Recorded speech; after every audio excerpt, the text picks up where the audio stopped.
Hello fellow Outer Wilds enjoyer. If you ever had that feeling of wanting to go back to the universe of Outer Wilds after having beaten the game, wishing you could forget it all to experience it for the first time all over again, I really know what that's like. But what if I told you that I believe there are still some things left undiscovered for you?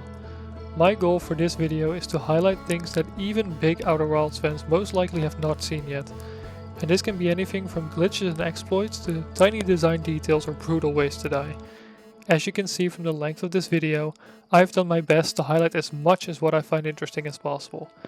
There are some things I will not be including, even though some might argue that it counts as more niche content. I won't be covering any details relating to achievements, for example, as I believe that most things related to these are well known for people that like the game a lot, and I really want this video to not be too redundant for you. Being able to break the fabric of space-time, for example, is a really cool part of the game, I agree, but I am fairly certain that this is common knowledge for Outer Wilds fans. Very simply put, I have tried to base the things I cover in this video on what surprised me the most when I found it after having beaten the game for a long time. You'll see that I mostly use my own terms for the glitches and exploits I will show. This is because I discovered most of what I will cover in this video on my own. If I didn't discover something myself, I will of course give credit where it's due in the description of the video. Apologies in advance if it seems like I should have given credit for something that someone found before me, but I don't. I was most likely just unaware it had been discovered already. To get some structure into how discoveries will be covered, I've attempted to put them all into categories that I will go through one by one. For each category, I have tried to sort the discoveries from least interesting to most interesting. I've made video chapters for all categories, so feel free to skip ahead to your favorite ones. This video will contain heavy spoilers for Outer Wilds, obviously, and with that being said, let's get into it.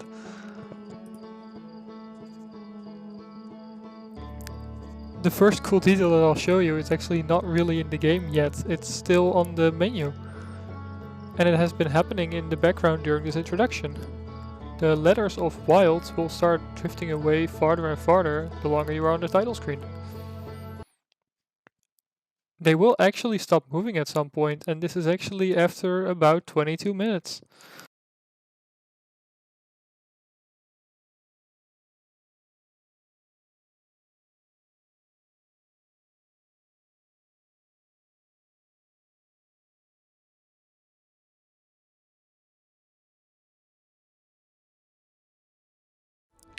So, starting everything off, we have an Easter egg that can be found by just spinning around in space until you find a lock-on point. It can be a bit tedious, but once you find this lock-on point and you go towards it, you will find a custom satellite with some interesting images and videos on it and text. And this is in relation to people who have backed the development of Outer Wilds. We're off! Like a dirty shirt in the wash! We're off! Like a dirty shirt in the wash! We're off! Like a dirty shirt in the wash! So now we've already arrived at one of the more interesting exploits in the game. You might actually recognize it from speedruns, as they usually start with this skip. This is called Geyser skip. The setup for it is pretty convoluted, but I've put a link to a guide for it in the description of this video if you want to try it out. What this does is it allows you to skip having to go through Hornfells to get the launch codes to get to your ship. But aside from just saving time, what's interesting is that you don't have to walk past the memory statue and trigger the cutscene that will start the loop. And this means that the loop will never start and you have an infinite time limit. The sun will just never go supernova.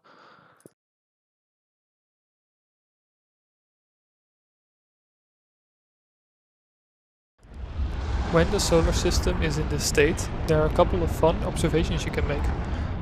For example, in the sun station, there is a terminal that shows you exactly how many seconds are left in the loop. So what's that like when time doesn't really progress?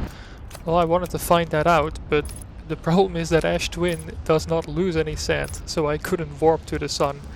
I had to casually do the hotshot achievement just to look at this terminal.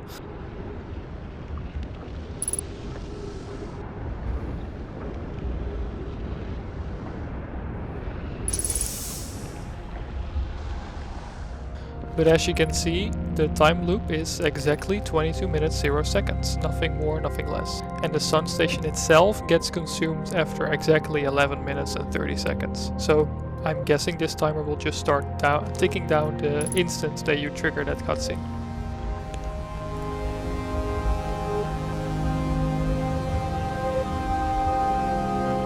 You can also get to the stranger in this state by using the satellite trick you have to use in the beginning of the DLC. In the stranger also no time progresses, the dam will never break, and the stranger will also never start moving away from the solar system. There isn't much more to it than this, but it is still interesting to be able to walk around without a time limit. Something that's a bit goofy that you can do in this state as well is just doze off at a campfire and just sleep for a full hour. There is just nothing stopping you from doing something like that. It doesn't really seem to affect the solar system that much, but it's kind of interesting.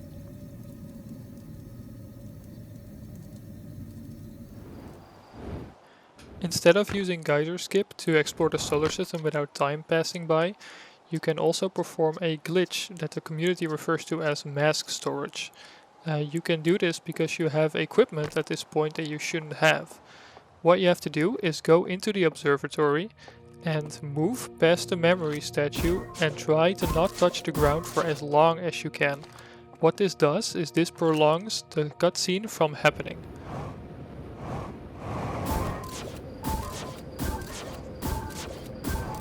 The moment you touch the ground, the memory statue cutscene will start playing. Your camera will be forced towards it and the cutscene will play as normal, and afterwards the loop starts. But what's interesting is that the entire solar system is just reset to the start of the loop, which looks really weird from outside. You're normally not able to see this because, well, you're inside the museum.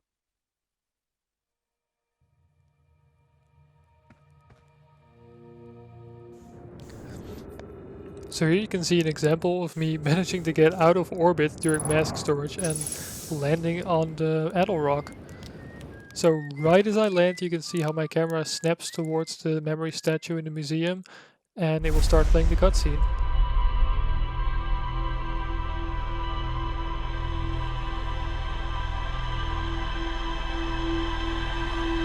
The problem here is that after the cutscene ends, the Adel Rock is just moved out from under me and my gear is taken away and I just end up crushing myself to death on the ground.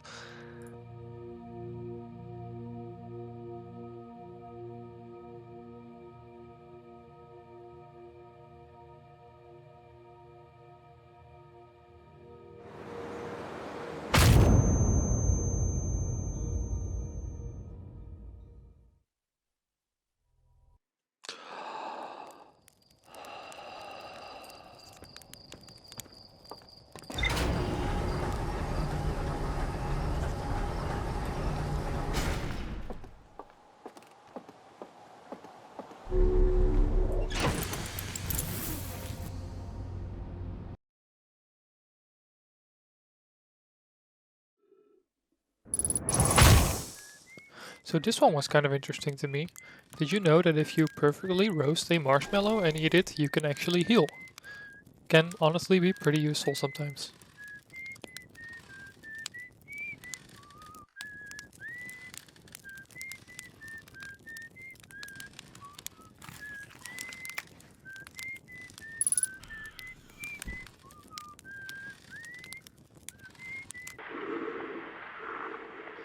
Another tiny detail that to me just really shows how much passion the creators of Outer Wilds have for their game is that when you die because you ran out of oxygen, upon awaking again, the first thing the player will do is gasp for air.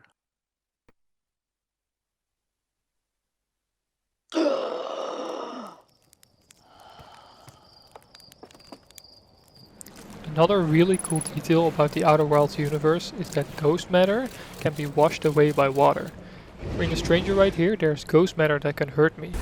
Once the wave of the dam comes through, however, you can see that all the ghost matter is washed away in an instant, and it can no longer hurt you. This actually makes sense if you look at the solar system you're in. All the life forms you come across are anglerfish and jellyfish, and even the Hearthians themselves are proven to be evolved from water, as can be seen from a mural on Timber Hearth. This explains why they weren't wiped out when the entirety of the Nomai were.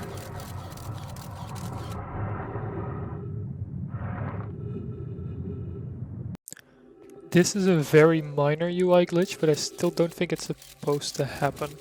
If you use photo mode and lock onto something in 0G, you can see that the lock-on icon actually appears in your photos. And that looks a little bit weird. The same actually goes for when you use your scout to make pictures of your in-ship camera. You can also see the lock-on icon there. I will explain in a little bit how I get this view in the first place.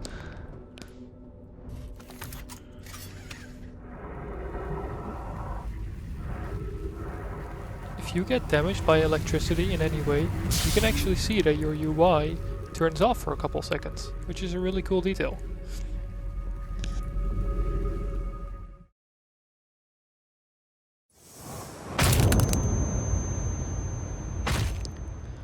I have definitely had a lot of painful deaths in my journey of discovery, but that actually helped me discover something about damage in this game in general. The UI effect of getting damage is actually amplified the more damage you take.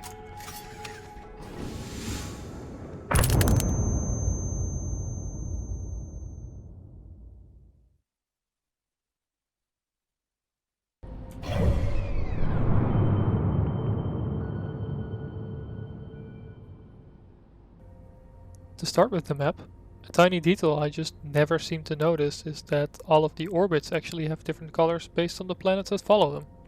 Nice detail.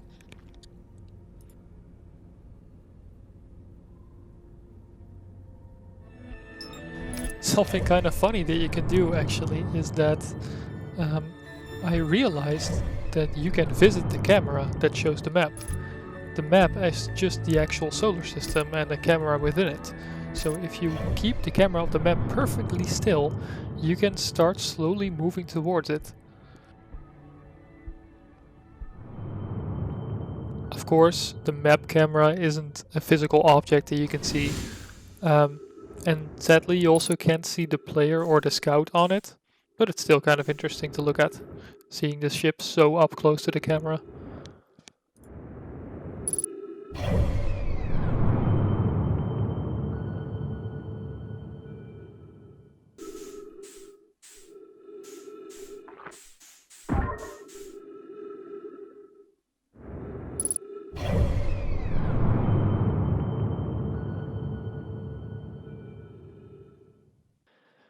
One of the easiest ways to see a glitch in Outer Wilds is by just flying away from the solar system as far as you possibly can.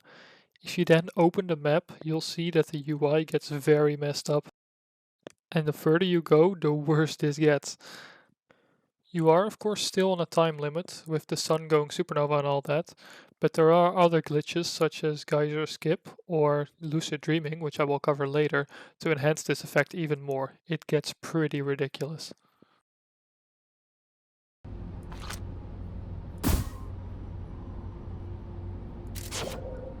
There is nothing in Outer Wilds that has more glitches and bugs and details, I guess, than the Scout does.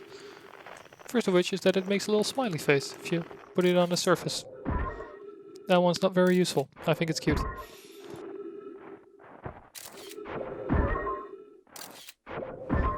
Something that is incredibly useful about the Scout, however, and you'll see me doing it throughout this entire video probably, is Scout jumping. By default, recalling your Scout means having to hold a button, but you can actually rebind your keys to make it a single button press. And if you do this, you can actually fire your Scout over and over again at high frequencies. Every time you do this, you give yourself a tiny boost. And you can use this to just clear so many gaps in the game. Pretty much everything.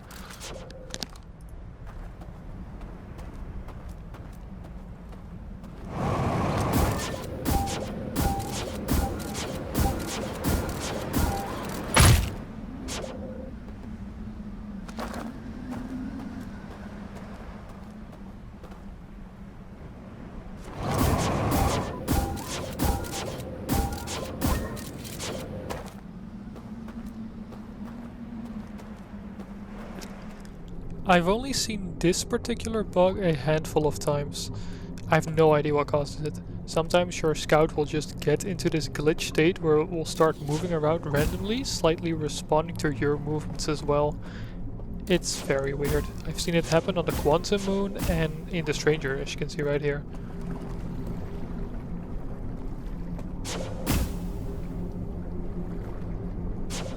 Now this following compilation is a bit of a stupid obsession of mine. I kind of like the sound of the scout it makes when it's flying. Right now you can hear the sound it makes normally. And a really cool detail that is actually very hard to hear in game because there just aren't that many situations where you can hear it, is that this scout has a built-in Doppler effect if it comes towards you. So here's just a compilation of me trying that out in many different situations.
I do really have to comment on one of these situations, however. This one is in the Eye of the Universe, and if you shoot your scout here, it will just keep looping around and around. It sounds very awesome, and it's very fun to mess around with.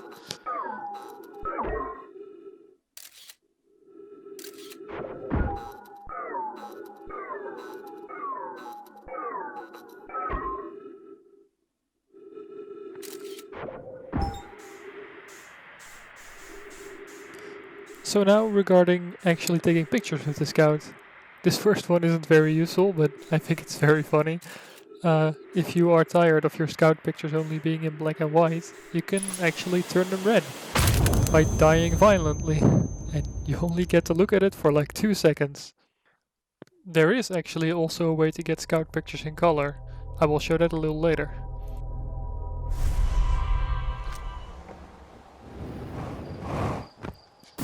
There are a lot of ways in which you can make out-of-bounds pictures with your scout in this game.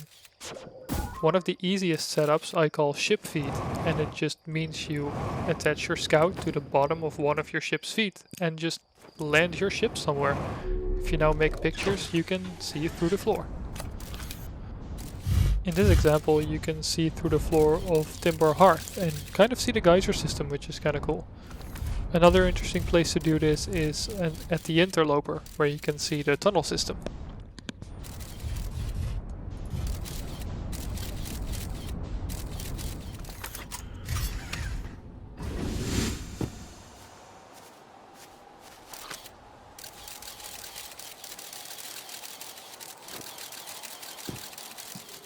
So this one's kind of interesting. As simple as it may sound, I believe that the following setup is actually the only way in which you can make a selfie without your suit on.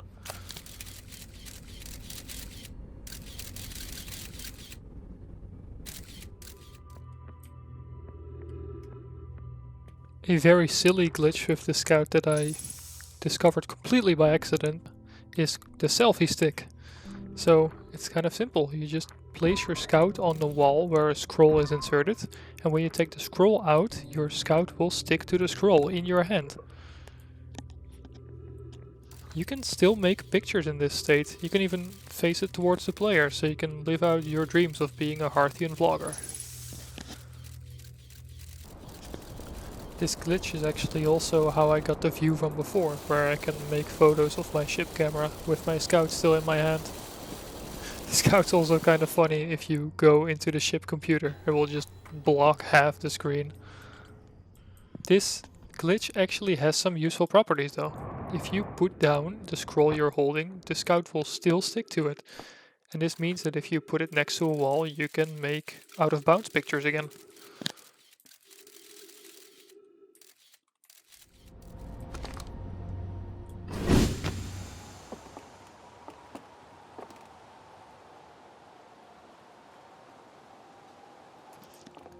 One cool detail about the ship that just shows the amazing attention to detail the developers of Outer Wilds had is that when you ask Hal about the memory statue inside the museum, he will tell you that the ship's computer has also been made with the same stone. So it makes perfect sense that its memories are not reset between loops, just as yours aren't. The dashboard of your ship might also be more interactive than you think. If you damage your oxygen tank, then you can actually see the oxygen of your ship depleting. And the same goes for your fuel tank. If all your oxygen is drained, you can't breathe in your ship anymore. And if your fuel is fully drained, then you can't lift off anymore.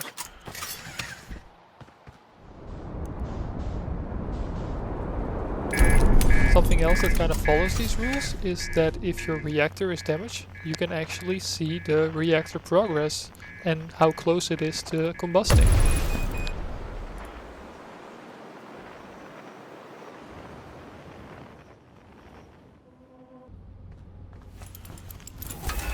This one is a bit silly, but you can actually stand inside of your own ship's burners while they're active. You can just select a destination with autopilot while you're not out of orbit yet, and the ship will just not be fast enough to lift off, and then you can just stand inside of the fire. It doesn't hurt you at all, it's just visuals. Kinda cool.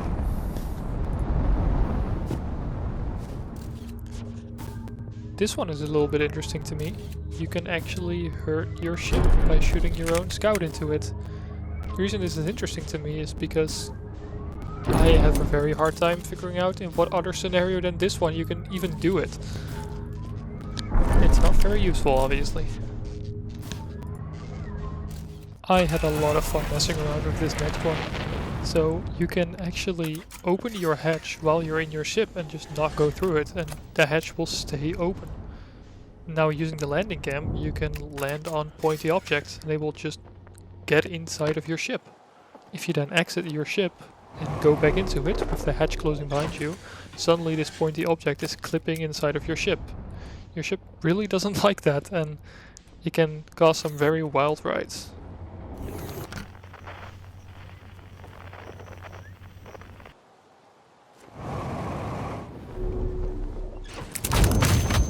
And some very painful deaths. What's even more fun is that with this hatch open, you can actually catch tiny objects. So, for example, you can see me catching the tiny lights that the Nomai scattered to leave behind a trail.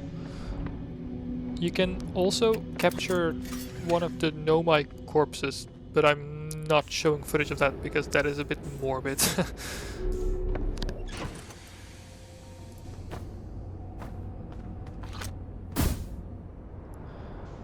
By far my favorite thing to capture with the hatch open is the satellite that flies above Timber Hearth. It is quite tricky to do. The footage in the background is actually my most smooth attempt at it. It's a lot harder than it looks. But I guess Slate doesn't call me the hatchling for nothing.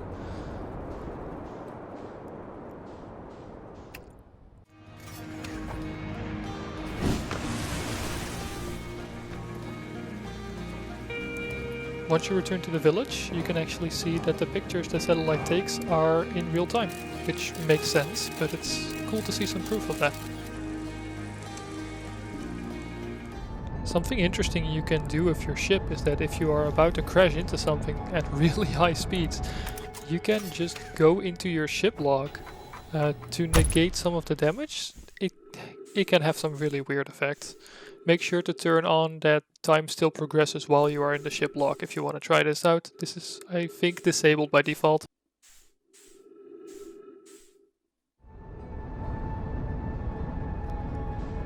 Continuing with ship collisions, if you eject out of your ship just before you're about to hit something, you can actually clip through it. So in this example you can see me clip through the entire Interloper. More interestingly though, If you time your eject just right for the Interloper, you immediately clip into the Ghost Matter room. And this is actually used in the Archaeologist speedrun to get the dialogue entry from there as fast as possible, which I just think is a really cool speedrunning trick.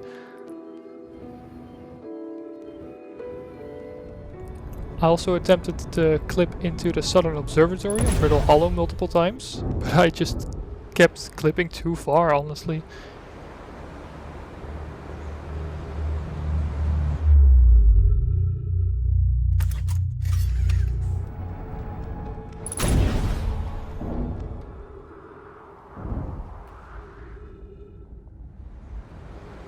I also tried clipping into the entirety of Ember Twin, which is very difficult to do, but I actually succeeded in the end, which looks really strange.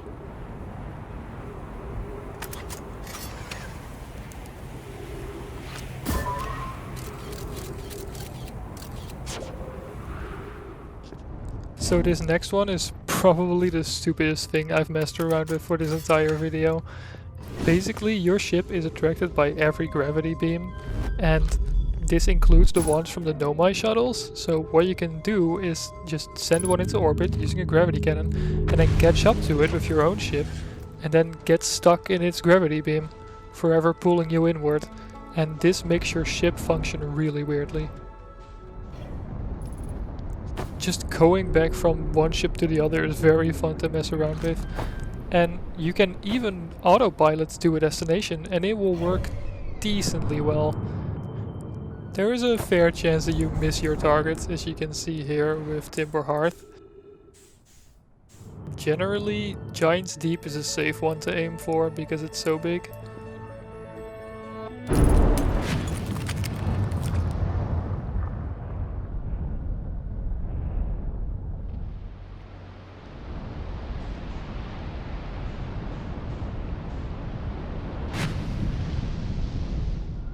I even managed to get all three ships in one clump together. It was very fun to mess around with. Not useful, obviously, but very fun. And honestly, getting all three ships together was not that trivial. It was actually kind of a fun puzzle to figure out. So if that sounds fun to you, then go for it.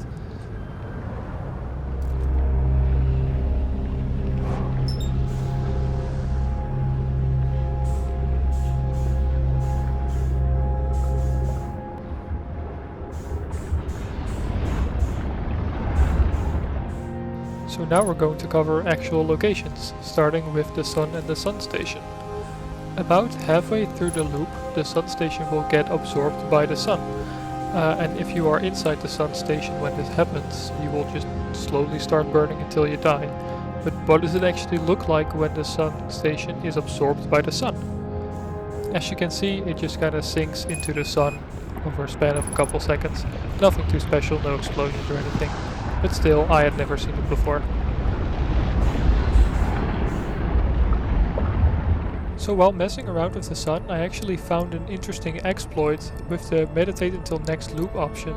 If you use this option, you will end the loop, and this means that you cannot die anymore, so you actually become invincible for a full second and see some things that you normally weren't able to see. So for example, in this clip you can see how I pass straight through the entire Sun within a second and come out the other end during the meditate until next loop.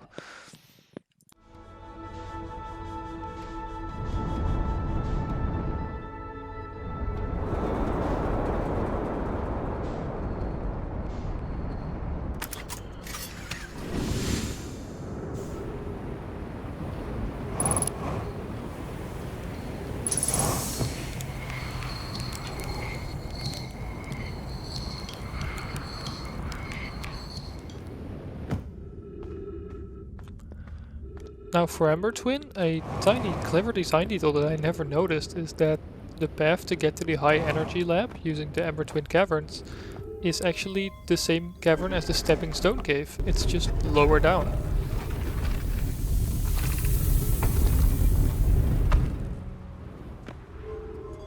If you were wondering what happens when you recall the Nomai shuttle while your ship is already standing in the gravity cannon, you die. You probably just die. if you're trying to recall your scout during the double scout anomaly, you will actually get an error message saying unable to retrieve scout, too many targets. And I'm pretty sure this is a unique piece of text that can only happen in this situation. So I'm not really sure how this one works.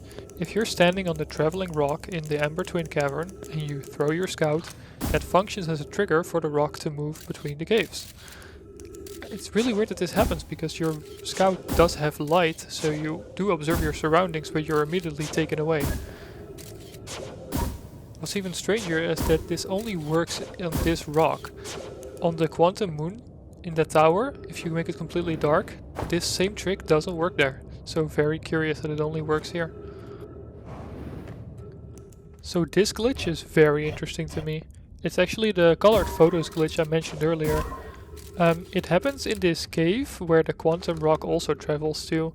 There are these quantum infused Nomai skeletons that switch poses and positions constantly, and if you shoot your scout on one of the standing ones and let it teleport, the skeleton will move in a different position, but your scout will just become invisible. If you try to take a picture in this state, the picture will be colored. It is incredibly weird and I have no idea why this works, but very fascinating.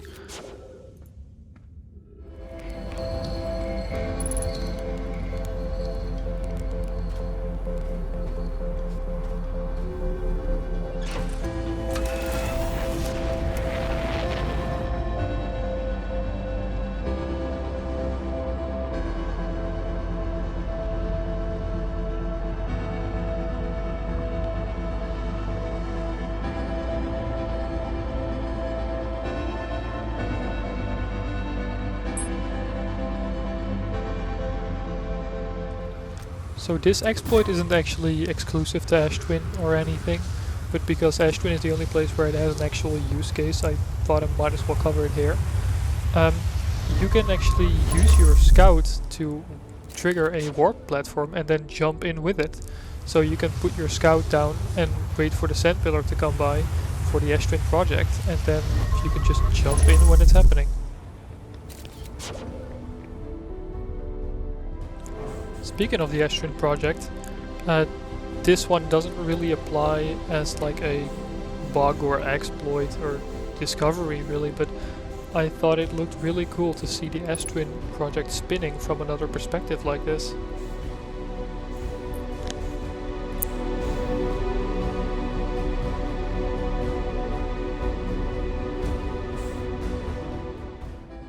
What is a bug, or well, not really a bug, probably just a developer oversight, is that this column in the Ash Twin project isn't finished. You can just fly straight through it at the bottom.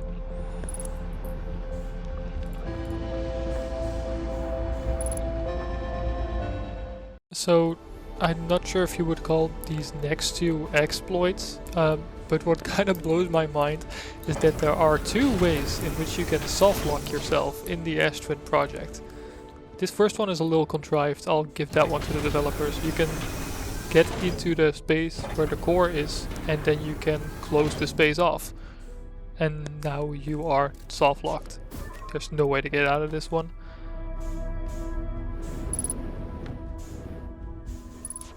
What I think is crazy though is that you can use your scout to trigger warps, as I mentioned earlier. You can use this on the return warp of the Ash Twin project. And if you do this, you are stuck. There is no way to get back out. So not very useful, but just an interesting oversight.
Starting off at Timber Hearth, you can actually translate the launch codes into Morse code to get the letters MDN.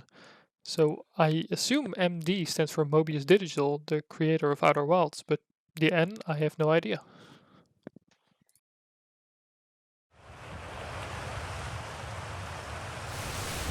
Something interesting about the village music of Timber Hearth is that the music will start right as the sun comes up and it will stop right as the sun sets, and that is the perfect duration of the song itself.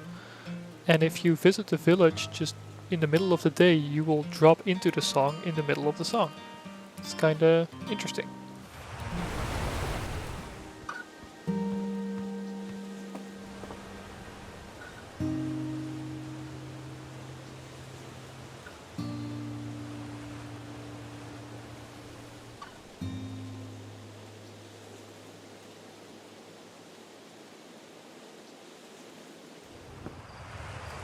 The fun thing you can do in the village is scare the villagers by shooting your scout at them, or flying the model rocket ship. All the villagers have a unique animation of getting scared.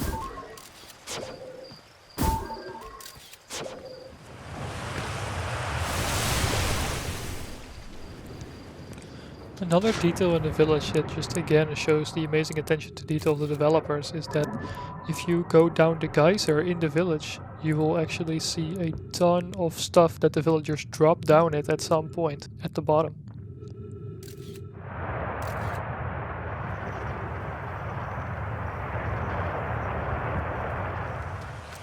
This one is not exclusive to Timber Hearth, but throughout the entire solar system there are these tiny rock piles with Nomai writing on them to symbolize locations. And if you knock them over, they will rebuild themselves in a couple seconds.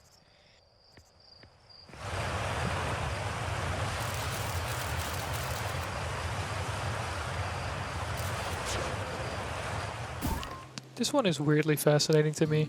So in the village, kind of behind the launching platform, there is this log lift. It's just a lift with logs on it, and you can press the button to make it go up or down. I would understand if this was meant to be a shortcut to the observatory maybe, but it starts at the up position, so you can't even use it for that. I really don't know why this is here and why it's functional. Obviously, not everything needs to be functional though. This discovery started with me wanting to see if I could make the quantum moon stay in one place with all of the devices in the village. But the game actually makes this really difficult to do, because if you step away from one of the devices, the photos are just deleted. I actually managed to do it with this scout launcher on top of the tower. And it seems that the quantum rules don't even apply to the photos of these devices.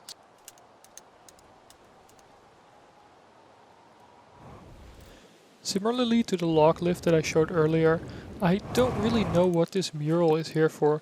It shows a Nomai shuttle next to a giant split open tree, and well, this tree is probably the same tree of the launch platform in Timber Hearth Village.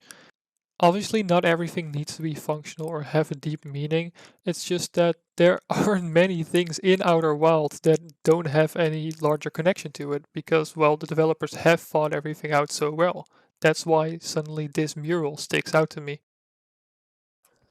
Something else I didn't know about is that there is actually a little graveyard hidden in the village behind the building. Written on the gravestones are the names of people who backed the game's developments, similarly to the Becker satellite I talked about all the way in the beginning.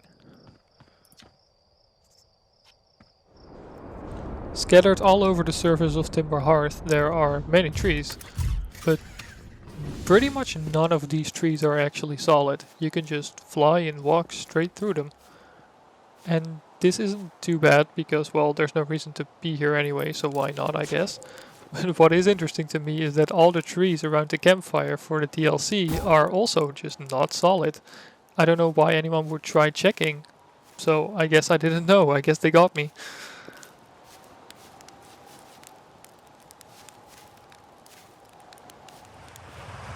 In the Quantum Grove, there is quite the opposite of non-solid trees though.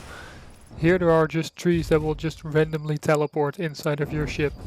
And from what we've seen before, your ship really doesn't like that.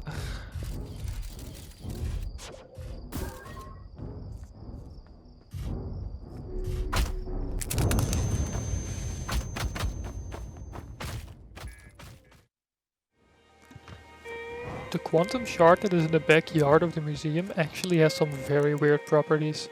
First of all, you're not allowed to attach your scout to it like most other quantum objects, it just slides and bounces right off. More interestingly though is that this shard just has some weird new quantum rule or something, and it's hard to describe. When you're in your ship and you fire the scout and recall it, it will move. I don't know why this happens, it doesn't make any sense, but this is how it works.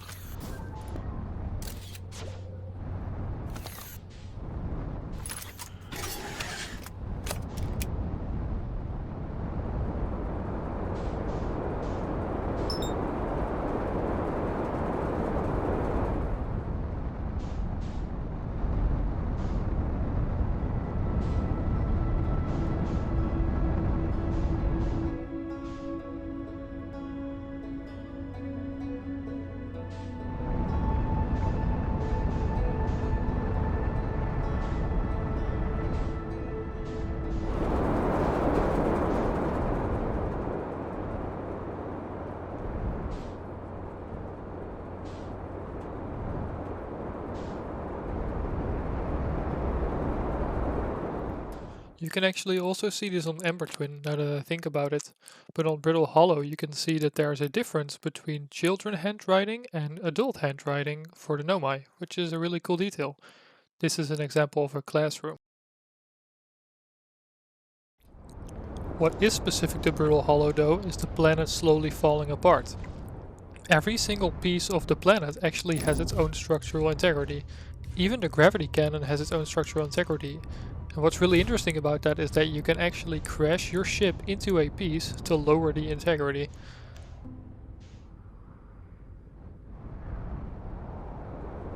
You can make every piece of the planet fall into the black hole this way. Except for the interesting ones, sadly.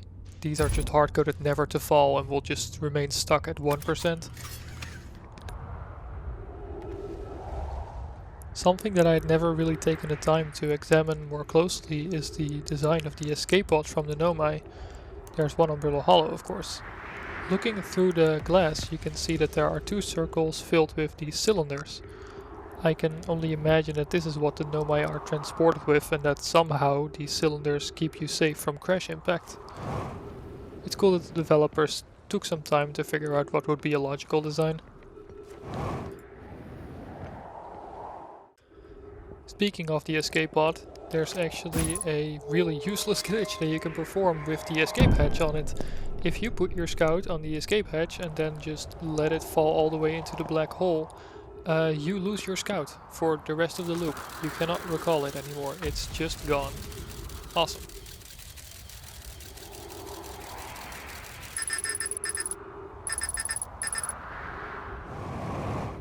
On the surface of Brittle Hollow there's actually a secret scroll that is disguised like a piece of ground that you can find as an Easter egg.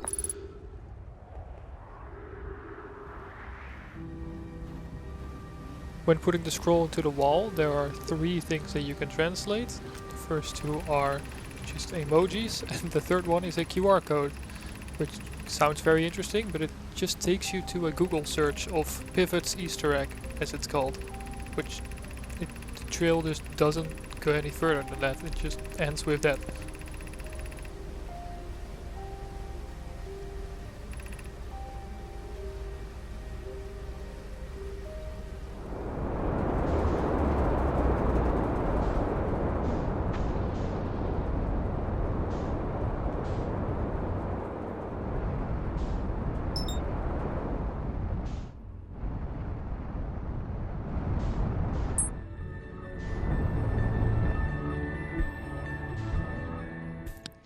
Using the same technique of meditating until the next loop to go through the sun, you can also use this to go through the lava of Hollow's lantern to see its core.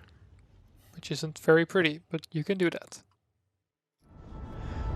Even though the meteors of Hollow's lantern explode violently on any contact, that actually does no damage. You can see that with my ship I can just slowly fly into it and it does no damage at all. All the damage they do is actually caused by velocity.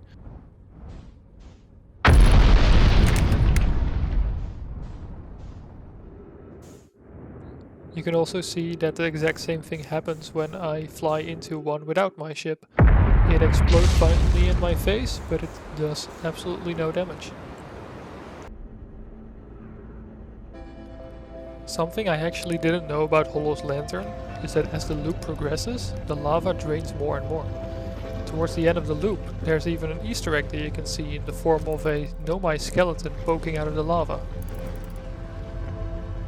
From what I know, this skeleton is referred to as the Terminator Nomai. Looks pretty cool.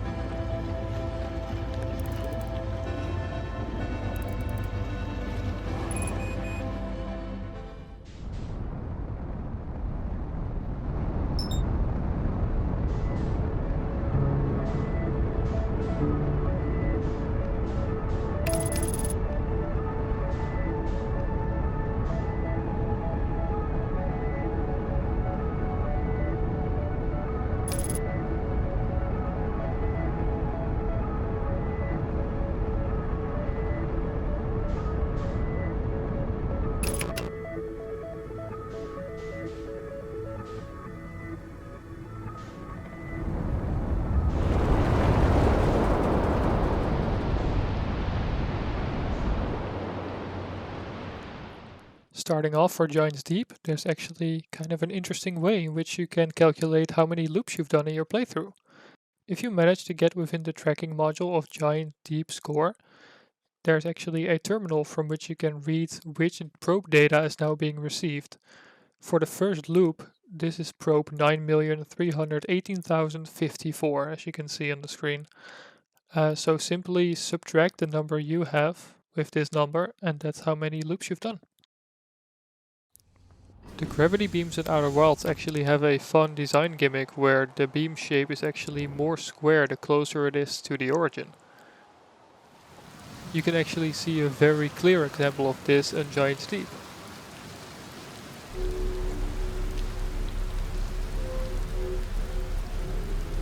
Going up, it's actually quite a mesmerizing effect, seeing the beam grow closer to a square shape as time progresses.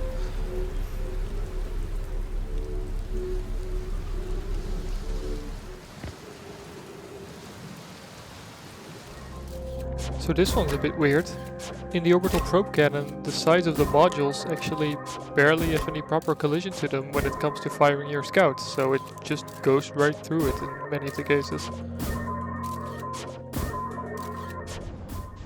You could already kind of see this when I was demonstrating the scout Doppler effect, but the gravity cannon that is floating around orbit is actually still functional.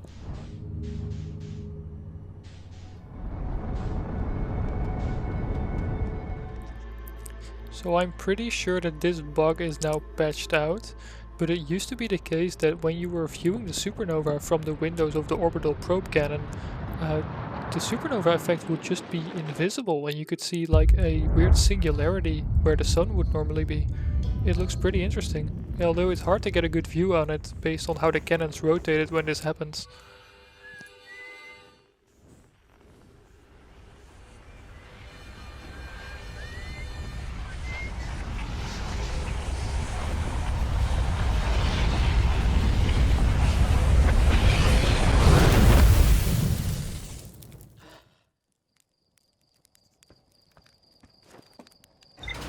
Staying on the subject of the orbital probe cannon, did you know that it is actually possible to follow the probe that is shot out? If you're fast enough with your ship and you get close enough, you can lock onto it and everything.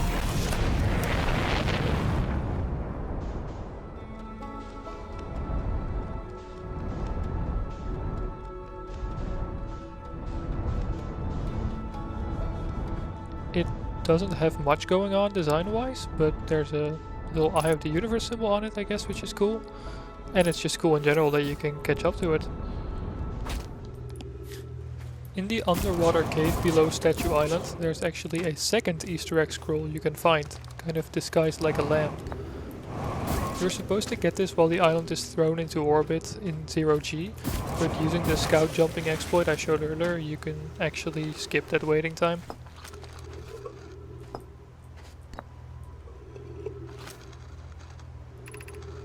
When you put the scroll into a wall, you can see that it's basically just a big thank you message from the developers for people that have posted their Let's Plays of Outer Wilds on the internet.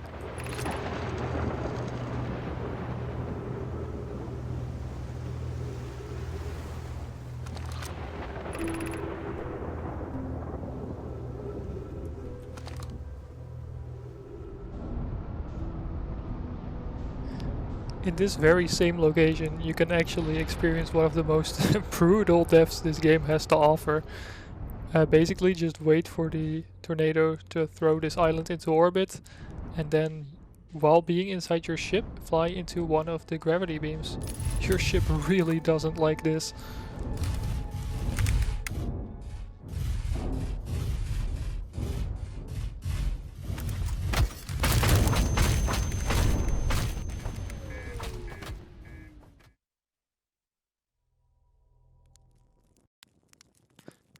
Speaking of absolutely brutal deaths, if you sleep on Giant's Deep, the islands can actually get off course, and the longer you sleep, the worse this can get.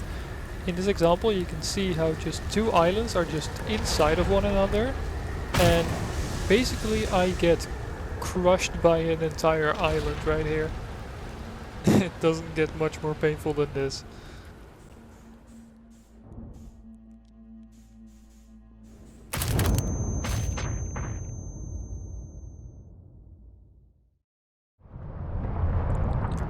So in the beginning of this video I explained that I wouldn't cover anything related to achievements, and I'm making a little exception to that here. So there's this achievement in Outer Wilds called Deep Impact, and it requires you to reach Giant's Deep's core without making use of the tornadoes.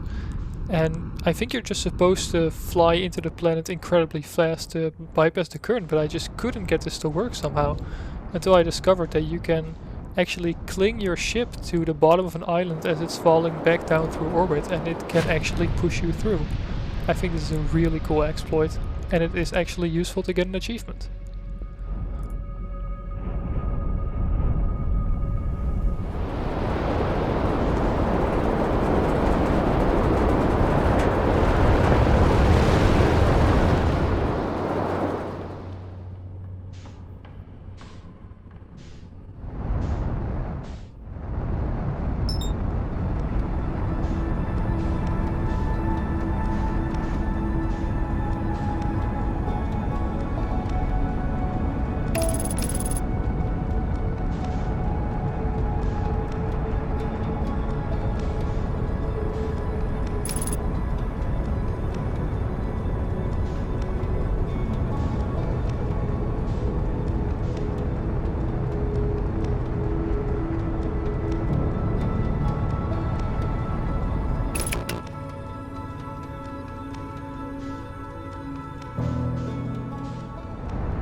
No matter how much Outer Wilds I have played, I still despise going to Dark Bramble, so let's get this over with quickly. When you enter the recursive room with lots of duplicate signals, there's actually one seat that you can fire your scout into to see an Easter egg to a game called Pentiment.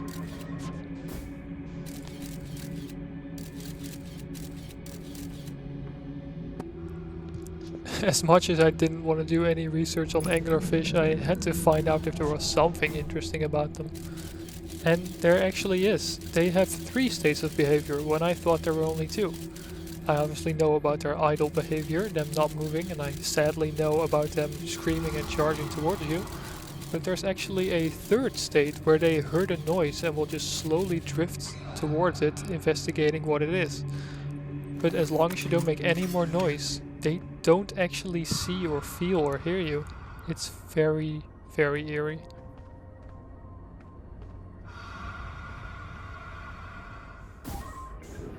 Similarly to the escape pod on Brittle Hollow, attaching your scout to the emergency hatch of the escape pod in Dark Bramble will yield some interesting results as well. First of all, after a little bit of flying, the door itself will just despawn, but your scout will keep going. And not only that, your scout just completely phases through every wall it comes across. After it has gone out of bounds for a long enough time, you can make pictures looking back at the section of Dark Bramble you're in and you can just see the entire section. It is very jarring, but it looks really cool.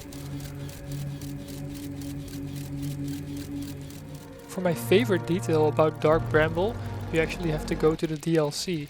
The Owlks have made some slide reels showing some events from the past, and in one of the pictures showing the old solar system, you can see the Dark Bramble planet before it got destroyed by the vines.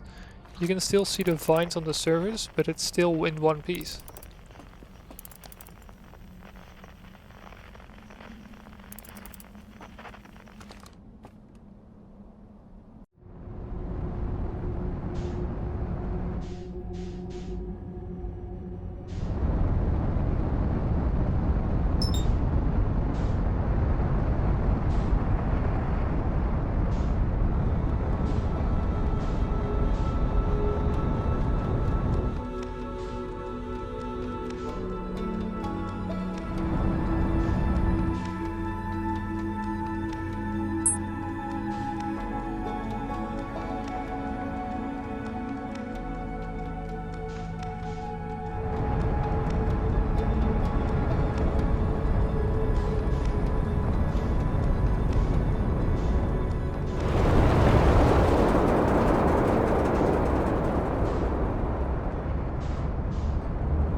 The white hole doesn't have a whole lot of interesting things going on, but it does look very cool when you try to dive back through it, which you obviously can't.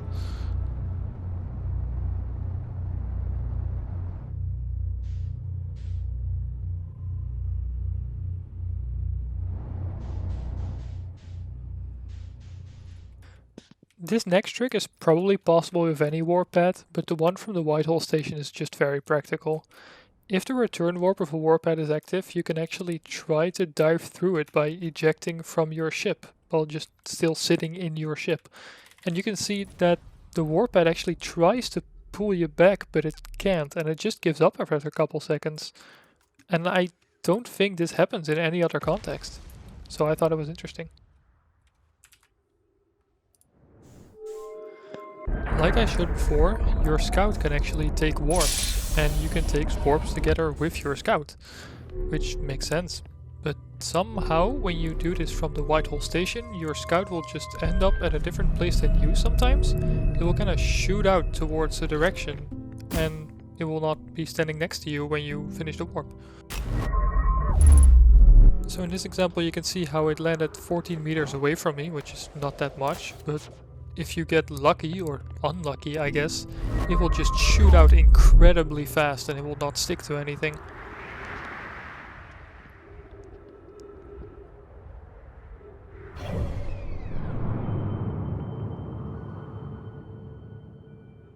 What's even more fascinating though is that somehow this scout is still tied to the white hole station, because while standing inside the rotating white hole station you can see that your scout actually rotates with it. And if you try to start turning in the other direction, the scout will just follow that. Very weird. Also, in case you were wondering, the scout error message comes from when your scout is way too far away.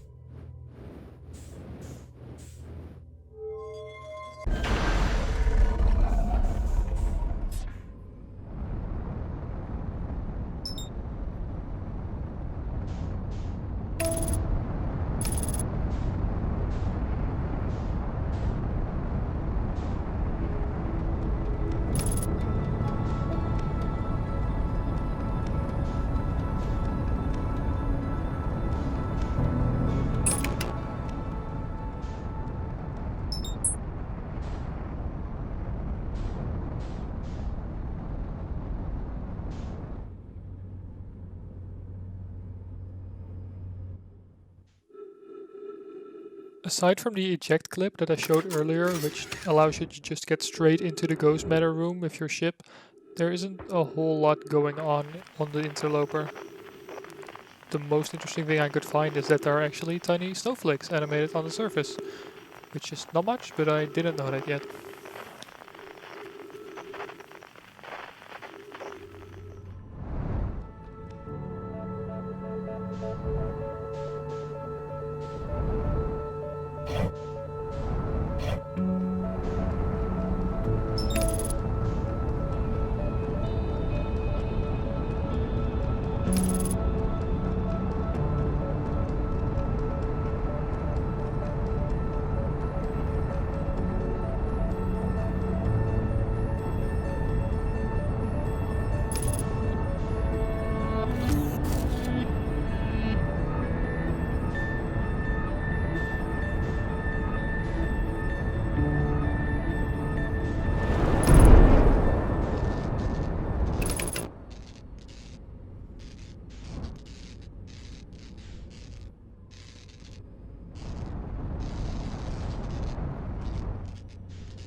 Even though the Quantum Moon isn't that big of a location, there's actually a lot of interesting stuff going on.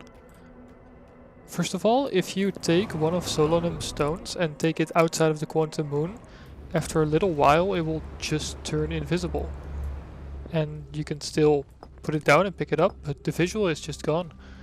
You can revisit the Quantum Moon and the visual will come back. It's weird that the visual is tied to the location like that, I think. When you arrive at the 6th location inside the Quantum Shrine, there's actually some weird stuff going on with the ceiling of the Quantum Shrine. There's this storm that pushes you out, and when the shrine moves, you can actually see the origin of the storm, which just looks like a weird spiky object, and if you fly into it you see that you get pushed back.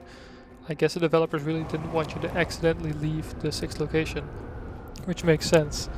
Also, if you try to make the shrine move locations while you're pushing into the ceiling, you die instantly.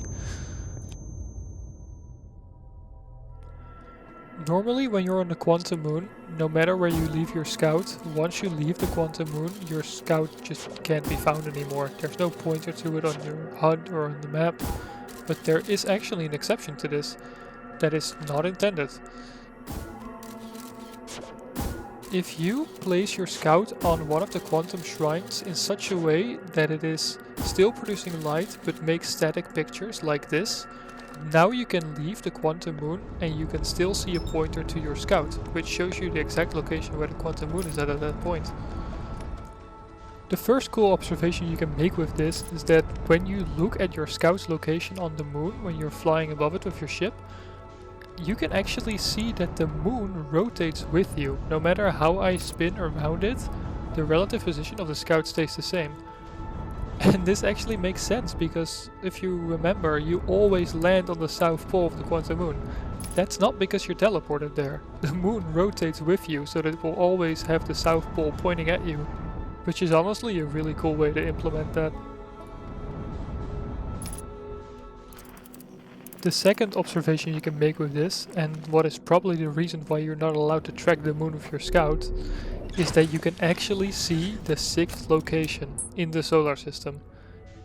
You're meant to believe that this 6th location is when the Quantum Moon travels to the eye of the universe, but in reality it's just an invisible spot somewhere in the solar system. By constantly opening and closing your map, you can make the Quantum Moon jump positions constantly. You can keep doing this until you see that the Quantum Moon is in a position where there is no planet. This is the 6th location.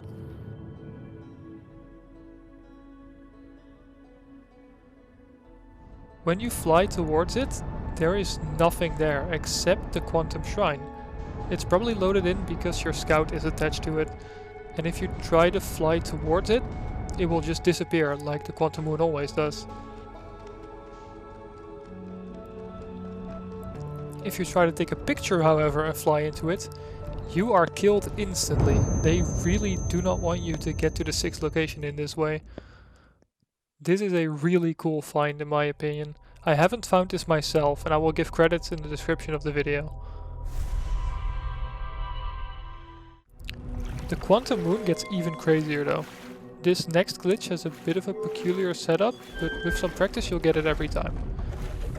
On any shrine that is not in the North Pole, shut off the lights by closing the door, but keep your flashlight on. Now go outside and keep hugging the wall before the door closes. If you've done this correctly, you'll see that outside it gets very dark. If you now were to start switching your flashlight on and off, you'll start switching locations. Make sure to hug the wall very closely, because if you move away from it too far, you'll see that the lights outside turn back on. If this happens, you have to start over again. Once you've moved far enough, which luckily isn't that far, you can start switching your flashlight on and off to switch locations until you reach the 6th location. You can now just move away from the wall that would normally be blocking you and you're out of bounds. You can see that the wall that normally blocks you is just one singular wall blocking the door and there's a lot outside of it. Now you can see that the 6th location is only partially built and there's a lot of missing ground. You can actually fall through this ground and have some weird zero gravity situation going on that is very nauseating. You can also see that the Quantum Shuttle and Shrine all have separate locations they appear at. Now believe it or not, this is actually not even the most broken part of this glitch. That part happens when you try to recall Solanum's shuttle.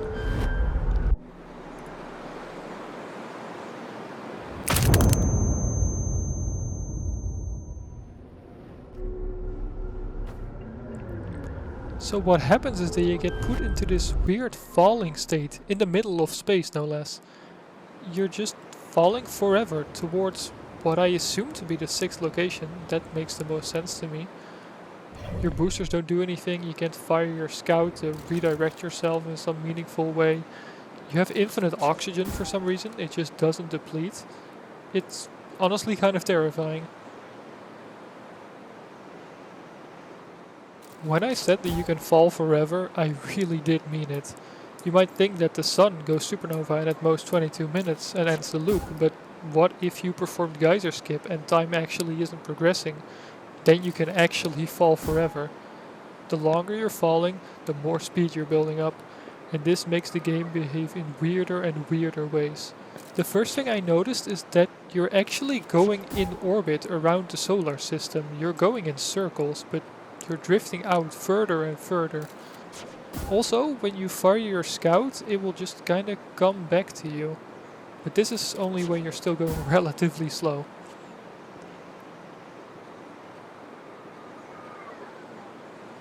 Eventually I started speeding up rapidly, and in this clip you can just see how within just a minute I get about 800,000 meters away from the solar system. It looks ridiculous. A couple observations can actually be made in this state. First of all, if I throw my scout, I just lose it to a scout error because it's more than 100 kilometers away in just a couple seconds. That's how fast I'm going.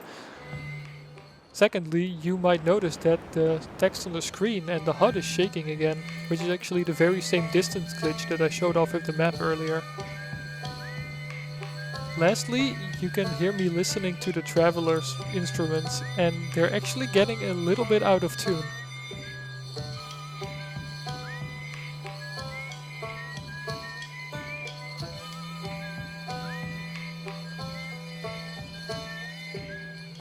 And this is when I'm about 3 million meters out.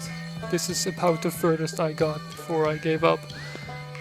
You can actually hear that the instruments of the Travelers are not in sync anymore. They have just no idea what they're doing anymore or something. It is so ridiculous. It is a really cool glitch to experience yourself.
At last we have arrived at the DLC.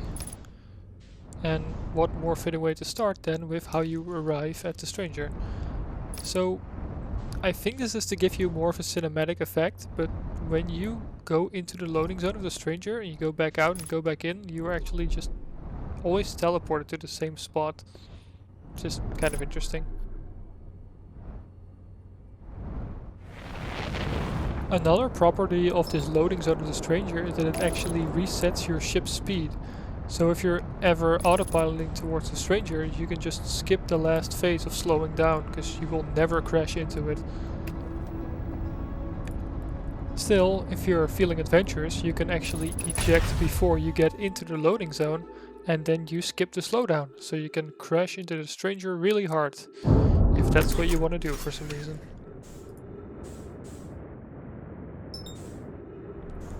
This next one's a bit silly. If you shine your light properly, you can actually get the doors that react to light in the stranger stuck in this oscillation between opening and closing forever.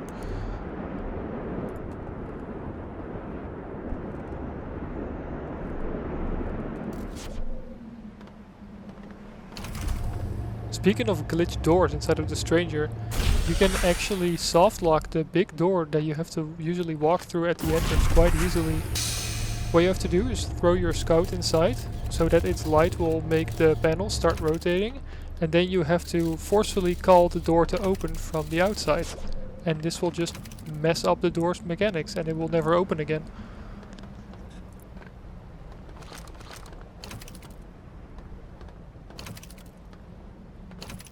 This one's not very useful or anything, but this is what it looks like when you use the raft lift at the dam when the dam breaks.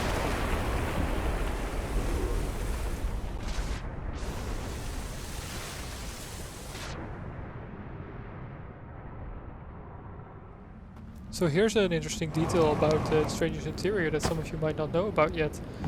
The window where you can see the solar system actually isn't a window, it is an RGB projection of the solar system. And you can actually see the individual LEDs when you walk up close. Pretty cool. When the stranger starts moving away from the solar system and there's a short power outage, you can actually see all of these screens turn off for a second. On the contrary, this visualization of the emergency plan looks like a screen, but actually isn't. There is a projector at the top of the ceiling that projects down onto a table. And you can just get in the way of this projection and everything. It's an actual projection. I don't know why the developers would go through the trouble of doing this, but it's a cool detail.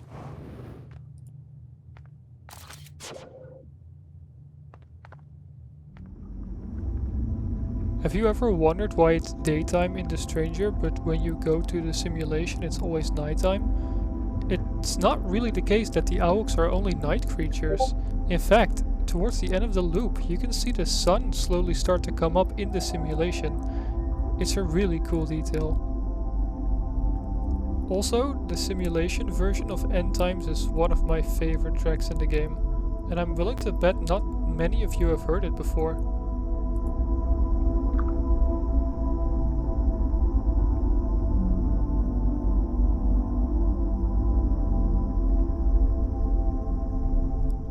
Something that I discovered by accident, and I bet many others have as well, is that if you use the meditate until next loop option while you're holding an artifact next to a campfire, that is just an alternate way to enter the simulation. Such a cool detail in my opinion.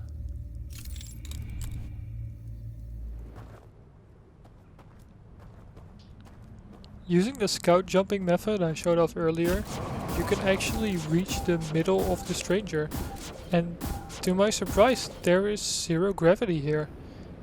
If you really try to go towards the center you start rotating rapidly, which is very nauseating, but if you stay a little below that, there is zero gravity. Also, to my surprise, the lamp can actually burn you.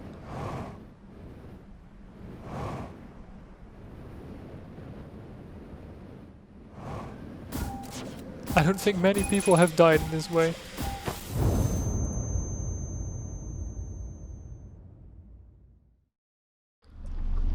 If you're ever afraid in the simulation, maybe it helps to know that there's a little kitty cat in there with you. You can find them by stepping off of the raft at the bell platform and then going off-road a little bit and lighting a candle.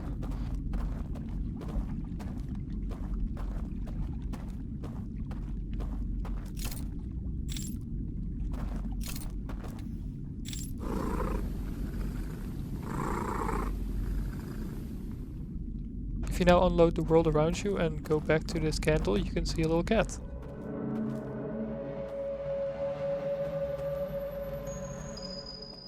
Although I think it serves great narrative purpose, I really am not a fan of the sneaking sections with the owls. Luckily, this is the only discovery for which we need to get past them.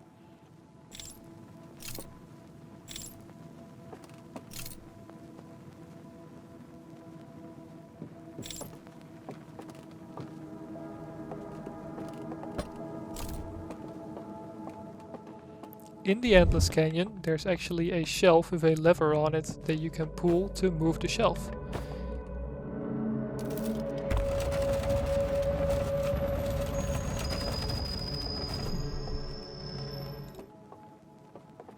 If you now get down here with your lantern, you can see that there are a couple of different paintings down here.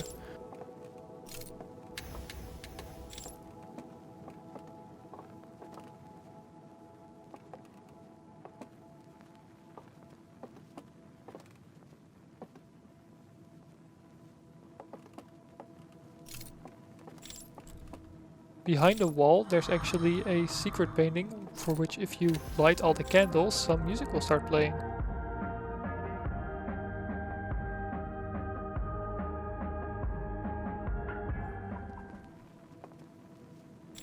A small jump scare warning for the next 3 seconds, it definitely scared me.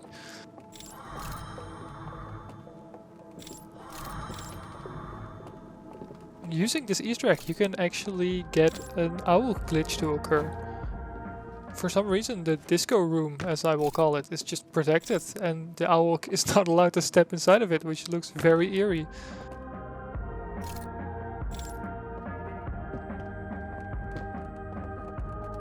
You can actually discover some of its AI from here.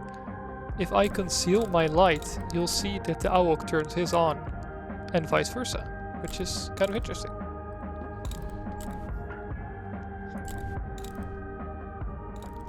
Also, an interesting discovery I made here is that normally when the owls catch you, they blow out your light, but if you're not carrying your lantern, they will tear you to shreds.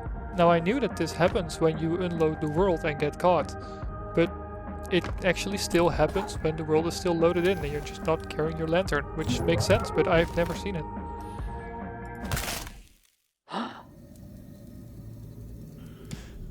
This clip is honestly just kind of a cruel joke, but I think it's very funny. So, I didn't know that you could actually get hit by the alarm bells going off. And if you get hit by these, you will just instantly get one shot. And because I was carrying my lantern, I just wake up and immediately go back to the simulation.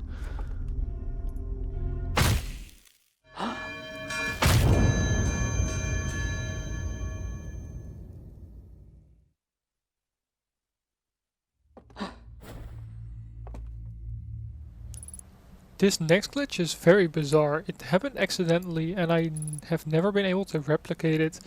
I call it scout feed, and basically it involves putting your scout on the dam and standing in front of it, and then when the dam breaks your scout will just stick to the bottom of your feet.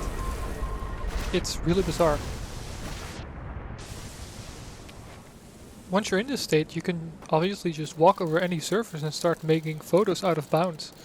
It's very interesting, and again I've never been able to replicate it.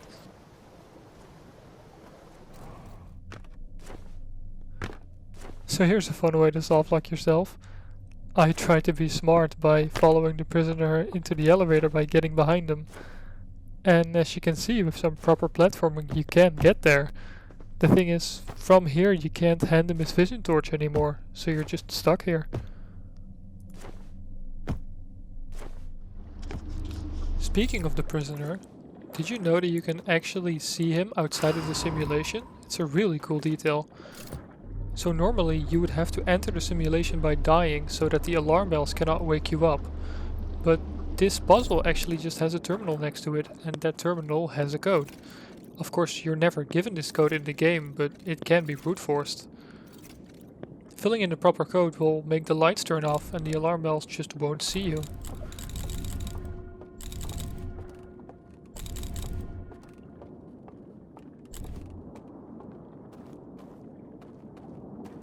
Once all the locks of the box are removed, you can go back to the real world and you will see that the box is open and the prisoner is actually in there.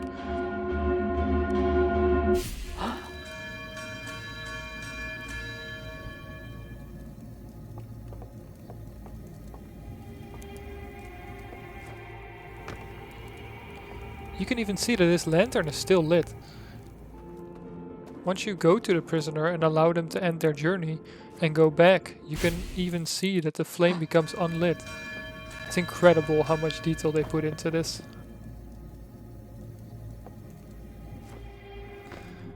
This next glitch has to do with the secret rooms in the Stranger containing the forbidden slide reels. So as you might know, there are these pedestals with a lantern on it, and if you take away the lantern, the wall will shift and it will reveal the forbidden slide reel. What you might not know is that this only checks for light levels and not really if the lantern is there or not. So you can put your scout down and the wall will just never shift, you can delay it.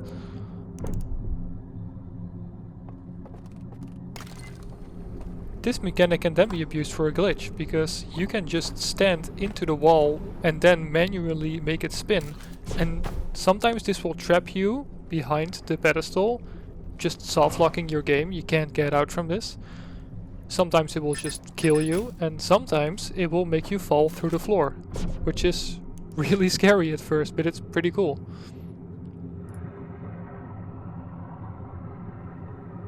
When you're out of bounds like this, you can get a really cool view of the Stranger by continually boosting downwards until you're out of the Stranger's ship. Now you can just fly to the front of it and you will see that the entire interior stays loaded. It's really magical to look at.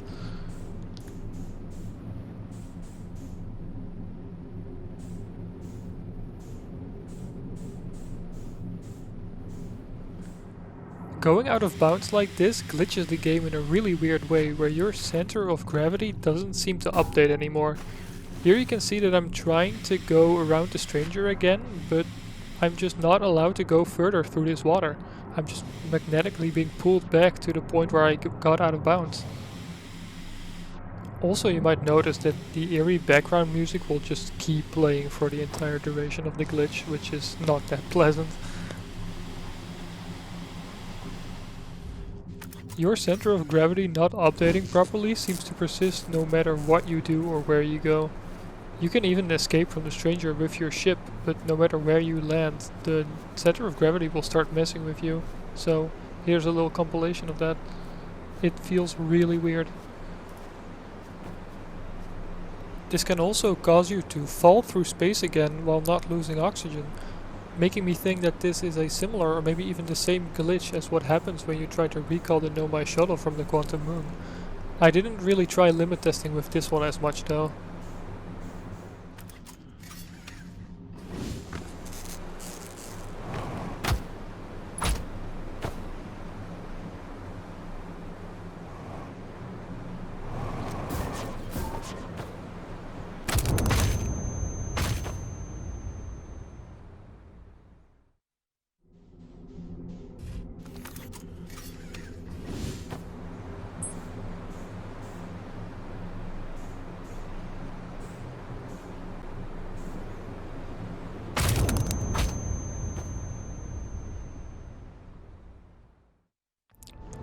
So now it's time to discuss what in my opinion is like the magnum opus of Outer Wilds glitches.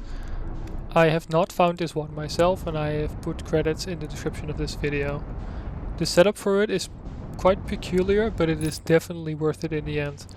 So you'll see me lining up with something very specific of the Stranger. Once you arrive, make sure to lock on to the entrance and make sure to get in the same position I am with the same distance to the Stranger as well. Make sure you don't go too far left especially, because then you'll start drifting away from the Stranger. You need to make sure that your ship stays in the same position.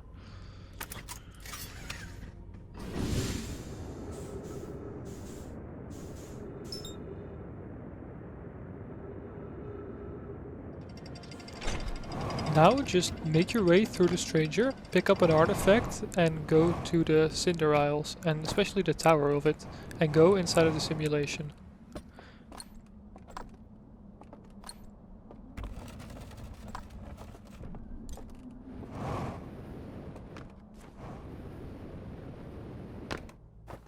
Make sure to sleep for a couple minutes. I would do 1.5 minutes to be safe and 2.5 if you're confident that you did the setup very quickly.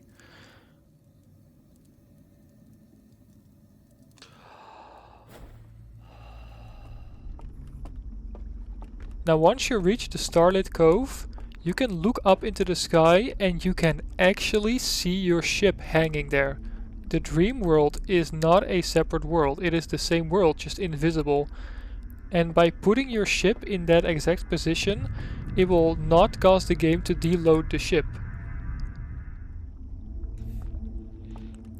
So your ship is left in the gravity area of the stranger. So once the stranger starts moving, your ship will start falling towards the dream world. And if you get lucky, and I repeat get lucky because there are a couple ways this can go wrong, your ship will land in a nice spot for you to get into it, in the dream world.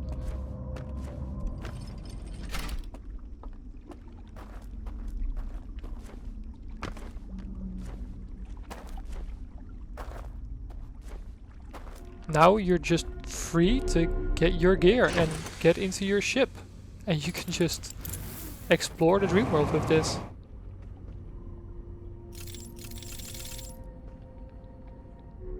And my god, does it feel nice to finally explore this world at your own pace with calm space music in the background and the giant headlights of your ship lighting up your way.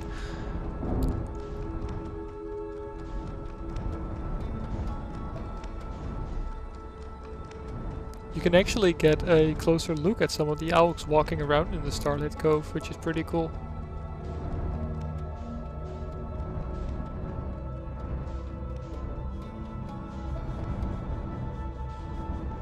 If you want to explore every area in the dream world and you don't want to get lost, just make sure to stay close to the rafting tunnels and the areas will load in properly.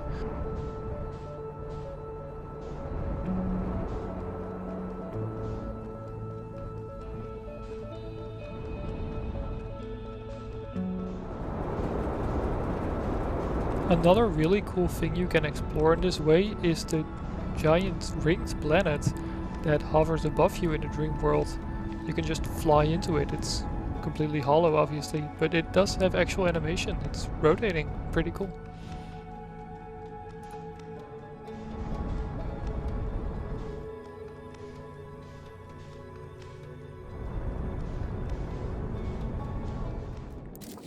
You can actually weirdly stretch your scout by firing it at an invisible bridge.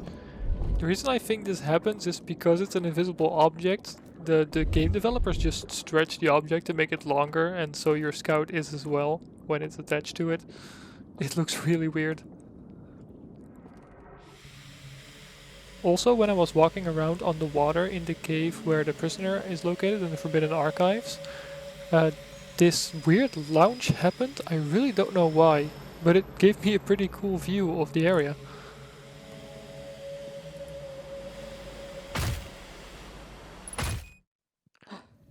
And once I wake up from this next to the campfire, just look at how long it takes for my UI to reset. It probably has to do with the glitch, but it's really weird.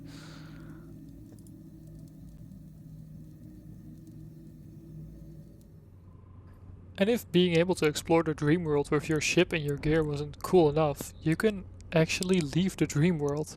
Remember that lock-on you had to do on the stranger's entrance when the glitch was being set up? Well, that lock-on is actually still there and you can fly towards it to get you out. Just make sure that just before you get there you slow down a little bit, because otherwise you will crash into an invisible stranger. Once you see the entrance properly load in, you can turn around and see the solar system. Before you fly back though, make sure to fly up or to the side or down or right a little bit so you don't immediately go back into the dream world that's invisible right there. This solar system is not as functional as the one you're used to though. Your map doesn't work, and also you can't lock onto any targets. This makes traveling a bit more cumbersome, but it's still fairly doable. You also can't make any proper pictures in this state, they will all just be static. And this sadly means that there is, to my knowledge, no way of getting to the quantum moon and seeing what's up with that place in this state of the solar system. One of the biggest handicaps you've now also received is that you can't leave your lantern behind anymore, because if you do, the entire world will go black. Of course, there is no fancy matrix mode that the developers made for the main solar system, because you were never meant to get here in the dream world. One of the craziest things I actually tried to do in this state is beat the game. Just get to the Estrin project, get the warp core and deliver it to the vessel. Which was quite a fun challenge to undertake actually.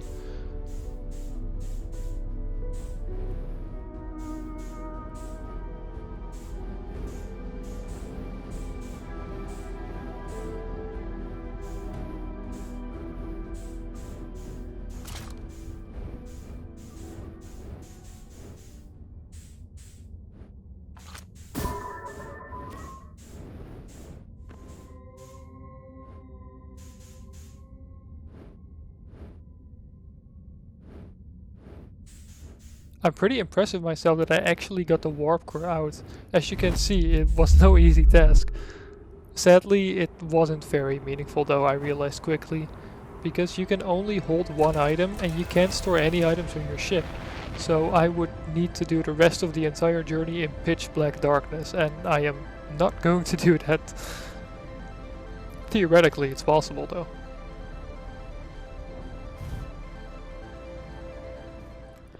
So I can't believe I'm about to say this, but Dark Bramble is actually worth exploring in this state of the solar system.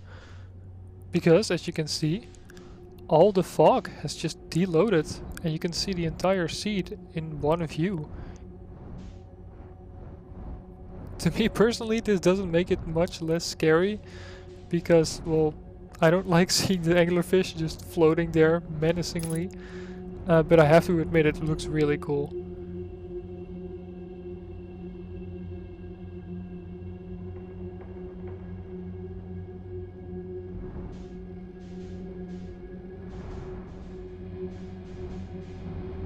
You can just explore the entire space like this, and some things you might notice is that there are certain game objects that look really weird with this. This is because these were designed with the fog in the background in mind, and without it, it just looks really weird.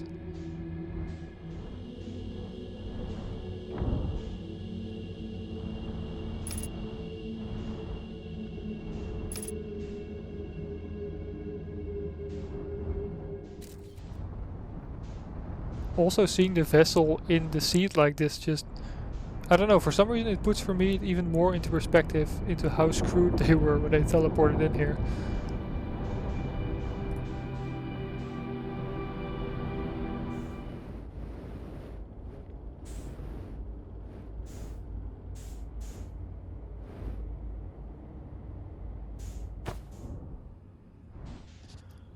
So because you're still technically in the dream world and you're also still technically sleeping in the island tower at this point, and no, you can't see yourself sleeping sadly, I did check.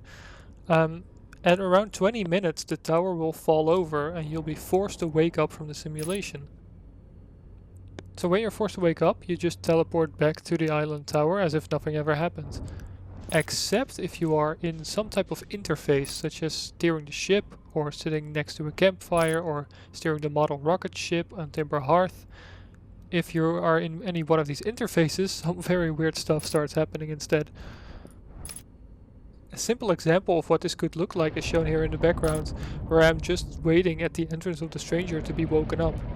Once this happens, you see that I fly from the island tower into my ship, and suddenly the entire interior can be seen from the outside, just as it could with the slide swap out of bounds glitch.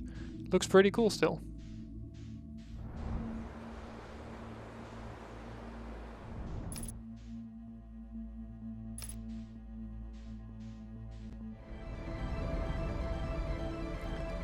So here you can see a clip of me exploring Brittle Hollow when I'm suddenly awoken, and you can just see my camera fly all the way through space to get to my ship.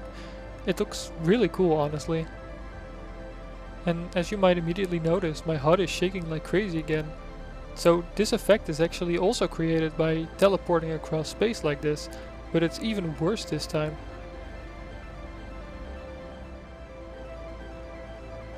Additionally, the weird non-updated gravity center glitch is active here as well. When I get up from my seat, I'm immediately thrown into the back of my ship. This does allow me to look at the log of the ship though, which looks really weird when everything is bouncing around like this.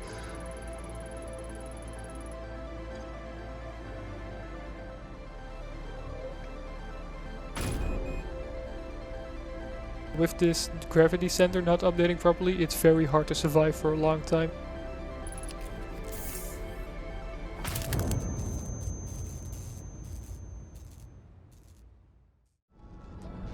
Now knowing that the HUD shaking was even more extreme than before, I did a couple runs where I just tried to see how far away I could get from the solar system before the tower would fall, and these are the results.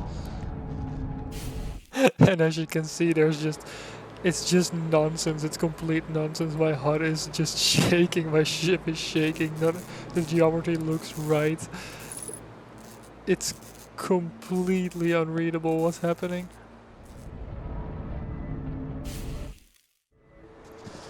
I also got an attempt where I got even further away, but honestly this one's not even funny anymore. You can't even tell what's what, it's just nothingness. And yeah, if I get up, I die within 1 frame, because the gravity is too extreme.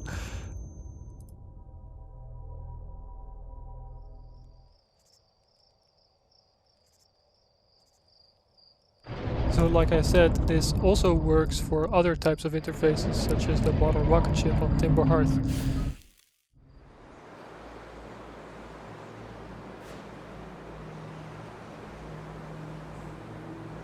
The results are mostly the same as when I get up. Instant violent death by gravity.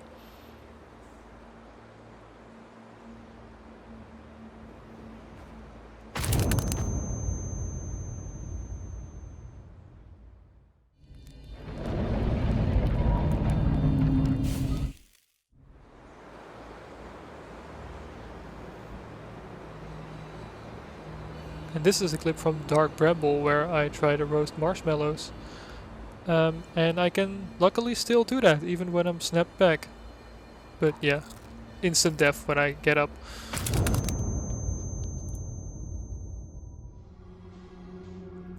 I had this one crazy run where being woken up forcefully actually saved me right as I was about to die from an anglerfish.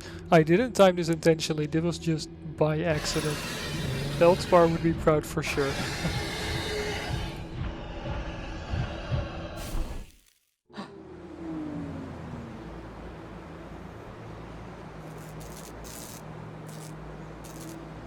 What's also crazy is that when I'm snapped back to my ship, the anglerfish should be there, but I guess they're just despawned whenever you're teleported like this.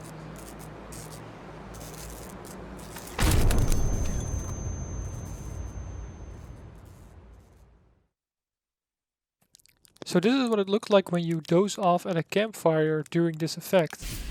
If you listen closely, you can hear my flame going out. I choose to wake up myself here and all the weird effects are still there, but you don't see it happening. Nor are you forced to wake up in the first place.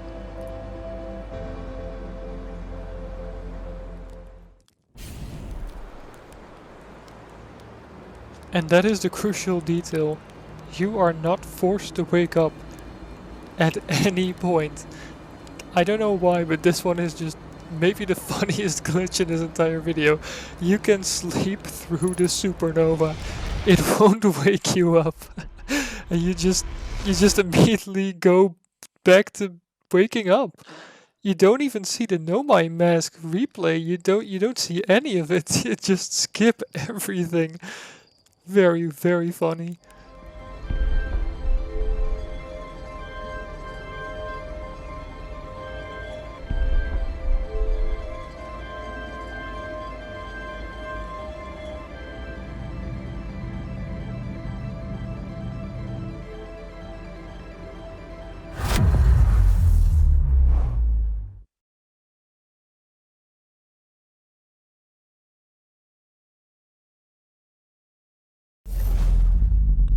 And now we've arrived at the final location of this video, the Eye of the Universe.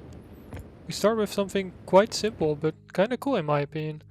If you look closely, you can actually see the device that the Alex built to contain the Eye's signal float around. Additionally, although I don't manage to spot it here, you can see the quantum moon floating around as well sometimes. Also, from inside the vessel you can actually do something quite funny. If you look at the Eye of the Universe, you can see that the sphere is like really smooth.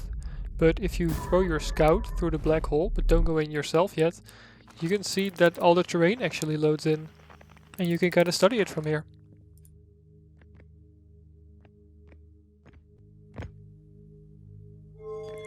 Once you actually warp to the Eye of the Universe, you can be a bit rebellious and turn around and start climbing the wall that you're normally not supposed to. With some proper jumps and some proper routing, it's actually not that difficult to do. There's no invisible wall stopping you or anything.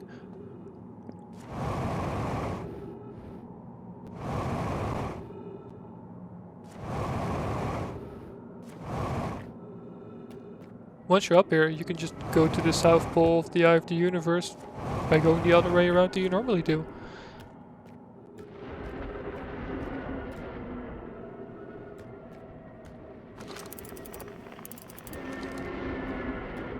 The quantum storm that you normally come across is actually a little bit bugged out and a bit more terrifying in my opinion, because it's just pitch black darkness.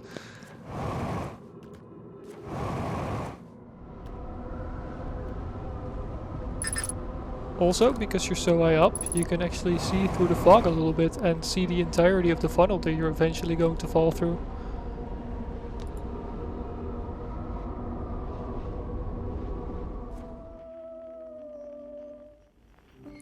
And the final detail that I will be sharing with you for this video has to do with when you're gathering the instrument of the prisoner. When you are going step by step, opening up the grave slowly, you'll see a light turning on and off. If you examine where this light comes from, you'll actually find that it is the big ringed planet that the Alks had in their sky.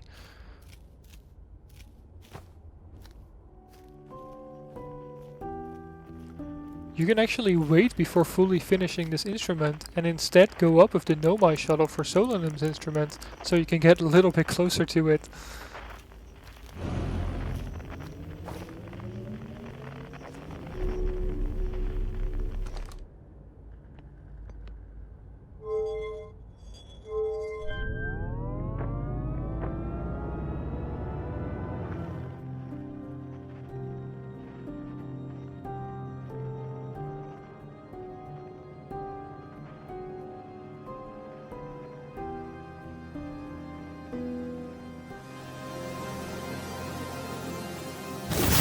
I really love this detail, and I think it's a really fitting one to end off this video.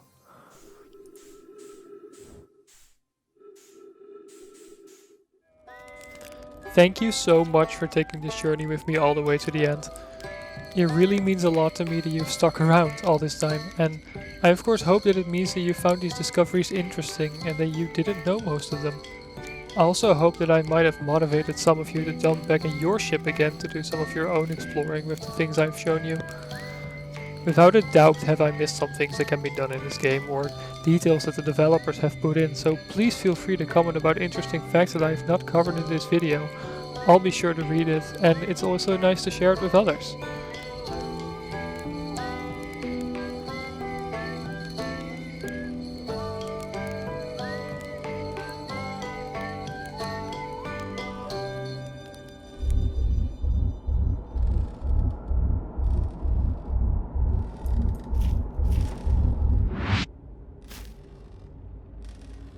And with that all being said, it's time to end this journey of discovery. Thank you for watching.